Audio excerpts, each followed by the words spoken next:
दररोज चालायला जाताय पण तरीही वजन कमी होत नाही। जाणून घेण्यासाठी हा व्हिडिओ शेवटपर्यंत नक्की बघा।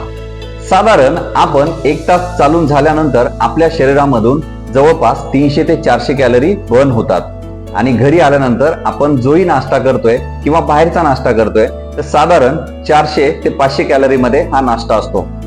300 ते 400 कॅलरी आपण जाळलेल्या असतात आणि 400 ते 500 कॅलरीचा आपण नाश्ता परत केलेला असतो। त्याच्यामुळे आपलं वजन वर्षानुवर्ष कमी होऊ शकत नाही।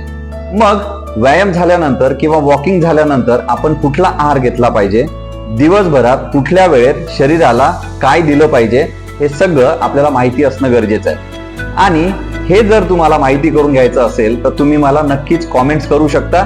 मी तुम्हाला सांगेन की तुम्ही शरीराला दिवसभरात कुठल्या वेळेला कुठला आहार दिला पाहिजे आणि त्याच पद्धतीने 80% आहार आणि 20% व्यायाम अशा सूत्राने तुम्ही साधारणपणे महिन्याला 3 ते 5 किलो एवढं वजन कमी करू शकता। तर असेच माहितीपूर्वक व्हिडिओ बघण्यासाठी तुम्ही मला नक्कीच फॉलो करा।